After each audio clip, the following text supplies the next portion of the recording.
নিশ্চয়কৈ ক'ব লাগিব যাতে খাদ্য আৰু যোগান বিভাগৰ দায়িত্বহীনতাৰ বাবে এতিয়া প্ৰতিদিনে যিবিলাক অত্যাধিক দৈনন্দিন জীৱনত যি প্ৰয়োজনীয় খাদ্য সামগ্ৰী বৃদ্ধি পাব লৈছে আৰু ভিডিঅ' জাৰ্নেলিষ্ট মৃণালক মই এক দৃশ্য দেখুৱাবলৈ অনুৰোধ জনাইছোঁ। এয়া হৈছে ব্ৰহ্মপুৰ বামুণী এখন সাপ্তাহিক বজাৰত আজি প্ৰাগনিউজ উপস্থিত হৈছোঁ আৰু যিসমূহ বৰ্তমান প্ৰতিদিনে ব্যৱহৃত শাক পাচলি দ্ৰুতগতিত প্ৰতিদিনে বৃদ্ধি হ'বলৈ লৈছে আৰু মই এজন বিক্ৰেতা আছে, বিক্ৰেতাৰ পৰা প্ৰথমতে ইয়াৰ খাদ্যসমূহৰ দামসমূহ কি ধৰণে জানিবলৈ বিচাৰিছোঁ।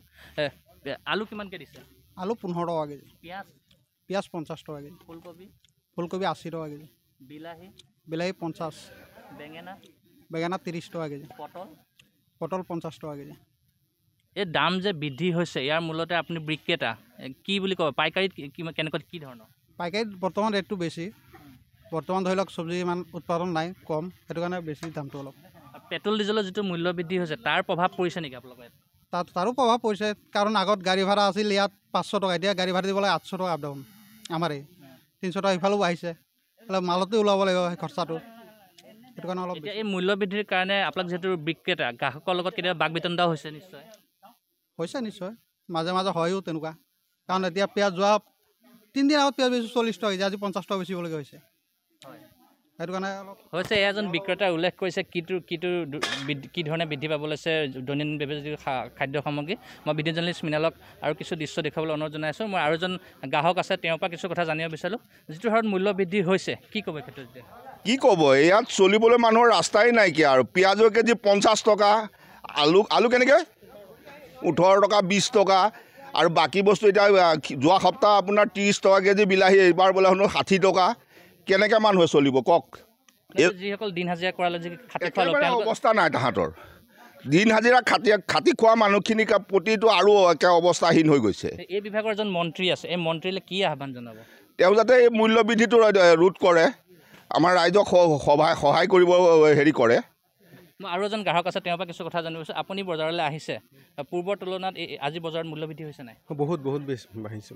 আপোনাৰ বাজেটত নিশ্চয় প্ৰভাৱ পৰিছে? প্ৰভাৱ পৰিছে নিশ্চয়। কি ক'ব এতিয়া? মানে কি ক'ম, চৰকাৰক এইটোৱে অনুৰোধ কৰোঁ যে আমাৰ এই মূল্য বৃদ্ধি যে বাঢ়িছে, ইয়াৰ অলপ ব্যৱস্থা ল'ব লাগে। মই আৰু এজন গ্ৰাহক আছে, আপোনাৰ পৰা কিছু কথা জানিব বিচাৰোঁ। বজাৰলৈ আহিছে, দামবিলাকৰ যিটো বৃদ্ধি হৈছে কি ক'বা তোমালোকে?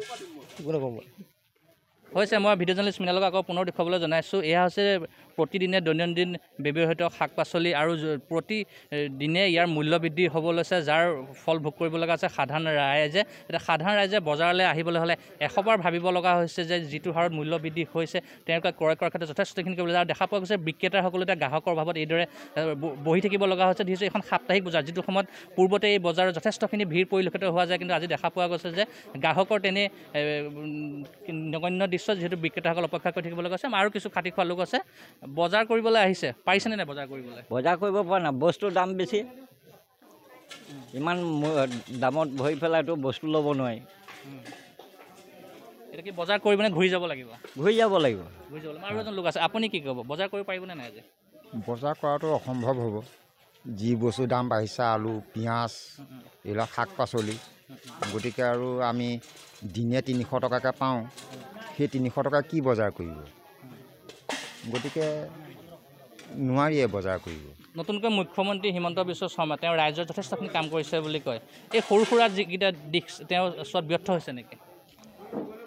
সেইখিনি এতিয়া মই আৰু এজন গ্ৰাহক আছে, আপোনাৰ পৰা কিছু কথা জানিবলৈ বিচাৰোঁ। যিটো হাৰত মূল্য বৃদ্ধি হৈছে খাটি খোৱা ৰাইজৰ যথেষ্টখিনি প্ৰভাৱ পৰিছে, বিশেষকৈ যিসকল দিন হাজিৰা কৰা লোক তেওঁলোকে যথেষ্ট প্ৰভাৱ পৰিছে দ্ৰুতগতিত মূল্য বৃদ্ধি হোৱাৰ কাৰণে। আপুনি চৰকাৰলৈ কি আহ্বান জনাব বা যোগান বিভাগৰ মন্ত্ৰীলৈ কি আহ্বান জনাব এই মুহূৰ্তত? আচলতে যোগান বিভাগে এই ক্ষেত্ৰত ত্বৰিতগতিভাৱে কিবা এটা ব্যৱস্থা গ্ৰহণ কৰিব লাগে, নহ'লে খাটি খোৱা মানুহখিনি যিখিনি হৈছে তাতে লকডাউন, বস্তুৰ দাম যদি এনেকৈ বাঢ়ি থাকে, সাধাৰণ খাটি খোৱা মানুহখিনি যিখিনি পাৰিশ্ৰমিক তেওঁলোকে লয়, হাজিৰা কৰা দিন হাজিৰা কৰা মানুহখিনি যিখিনি পাৰিশ্ৰমিক সেইখিনিতো বাঢ়ি যোৱা নাই, দৰমহা বঢ়া নাই। বিশেষকৈ তল শ্ৰেণীৰ মানুহখিনি যিখিনি নিম্ন মধ্যবিত্ত শ্ৰেণী বা মধ্যবিত্ত শ্ৰেণীৰ মানুহখিনি যথেষ্ট সুবিধা হৈছে। আৰু এনেদৰে ঘনে ঘনে যেতিয়া মূল্য বৃদ্ধি হয়, অস্থিৰতা দেখা দিয়ে দেশত, আৰু সাধাৰণ মানুহৰ বিশেষকৈ জীৱন জীৱিকা দুয়োটাৰ ক্ষেত্ৰত এটা ভাবুকিৰ স্বৰূপ হৈ পৰে। বিশেষকৈ খেতি কৰা মানুহবিলাকৰ এতিয়া এনেকুৱা হৈছে খাটি খোৱা মানুহখিনি যথেষ্ট সমস্যাৰ সন্মুখীন হৈছে।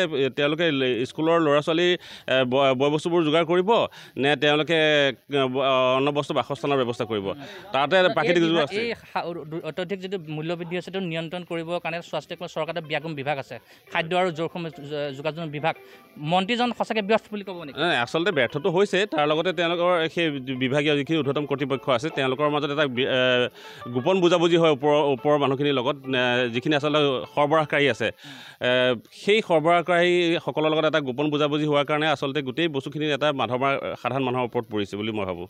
হয়, সকলো একেমুখে যিসকল গ্ৰাহক আছে সকলো একেমুখে যিটো মূল্য বৃদ্ধি হৈছে তাৰ বাবে একমাত্ৰ খাদ্য যোগান বিভাগৰ মন্ত্ৰীকে দোষাৰোপ কৰিছে আৰু ইয়াৰ মাজত হয়তো নিশ্চয় কিছু তৃতীয় শক্তি থাকিব যিসকলৰ এক কমিশ্যনৰ আশাত মূল্য বৃদ্ধি হ'ব লৈছে আৰু যাৰ ফলত খাটি খোৱা যিসকল দিন হাজিৰা কৰা লোক আছে এতিয়া যিকোনো বয় বস্তু কিনাৰ ক্ষেত্ৰত তেওঁলোকে বিমূৰত পৰিব লগা হৈছে।